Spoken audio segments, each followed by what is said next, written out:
नाराय हमद। एक बड़ा नबी हम में बरपा हुआ है और के खुदा ने अपनी उम्मत पर नजर की। हालेलुया।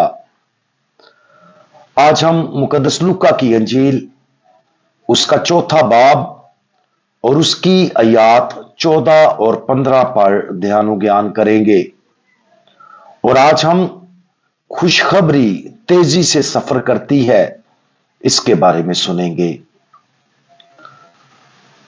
और यीशु रूह की कुवत से जलील को लौटा और आसपास के सारे इलाके में उसकी शोहरत फैल गई और वो उनके इबादत खानों में तालीम देता रहा और सब उसकी तारीफ करते रहे।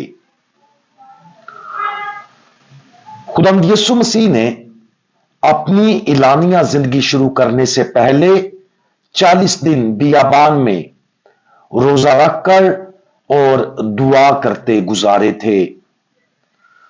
खुदावंद यीशु मसीह का पहला पड़ाव जलील था, जहां वो इबादत खाने में दाखिल हुआ और इशाया नबी के सहीफे से पढ़ा।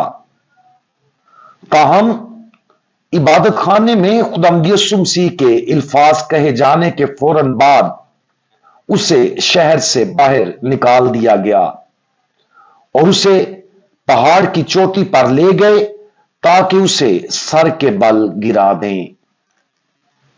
यह कितना चौंका देने वाला तजाद है। जैसा कि हम ऊपर हवाला में देखते हैं कि पहले सब ने उसकी तारीफ की। उसका कलाम जंगल की आग की तरह तमाम शहरों में फैल गया। उन्होंने उसके बपतिस्मा और आसमान से बाप की आवाज के बारे में सुना था और बहुत से लोग उसके बारे में मुतजस्सिस और पुरजोश थे।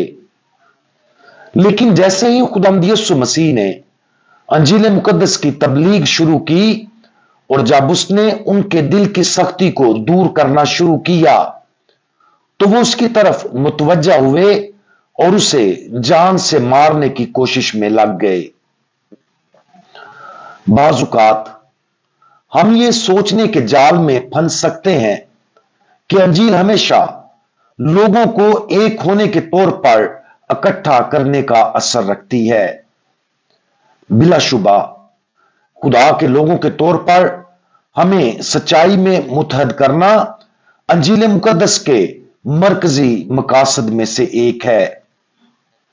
लेकिन इत्तेहाद की कलीद यह है कि इत्तेहाद सिर्फ उस वक्त मुमकिन है जब हम सब अंजील की नजात बख्श सच्चाई को मुकम्मल तौर पर कबूल करें।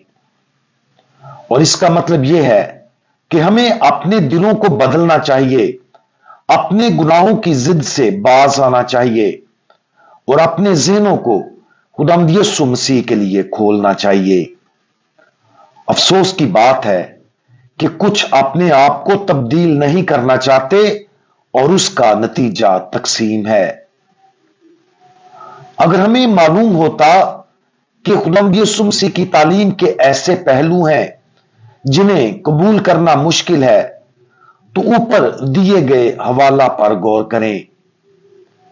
शहर के लोगों के उस इब्तदाई रद्द अमल पर वापस जाएं जब वो सब यीशु के बारे में बात कर रहे थे और उसकी तारीफ कर रहे थे। यही सही जवाब है। खुदावंद यीशु मसीह के अल्फाज और हर वो चीज जिससे वो हमें तौबा करने के लिए बुलाता है, हमें यीशु से दूर ले जाने की बजाय उस पर कामिल ईमान और हर चीज में उसकी तारीफ का जरिया बनना चाहिए। आज खुदावंद यीशु मसीह की सबसे मुश्किल तालीम पर गौर करें जिसके साथ हमने जद्दोजहद की है। खुदावंद यीशु मसीह ने जो कुछ कहा और जो कुछ उसने सिखाया है वो हमारी भलाई के लिए है। चाहे कुछ भी हो, उसकी तारीफ करें और अपने तारीफी दिल को इजाजत दें कि वो हमें हिकमत हासिल करने में मदद दे ताकि हम वो सब कुछ जान और समझ जाएं जो खुदावंद हमें समझाना चाहता है। खास तौर पर उन तालीमात के लिए हिकमत मांगें जिन्हें कबूल करना सबसे ज्यादा मुश्किल है। हम दुआ मांगे। खुदावंद, हम वो सब कुछ कबूल करते हैं जो आपने सिखाया है, और हम अपनी जिंदगियों के उन हिस्सों को तब्दील करने का इंतखाब करते हैं जो आपकी पाकतरीन मर्जी के मुताबिक नहीं है। हमें इस चीज को देखने की हिकमत अता फरमाएं जिससे हमें तौबा करनी चाहिए, और अपने दिलों को नरम करें ताकि हम आपको कबूल कर सकें।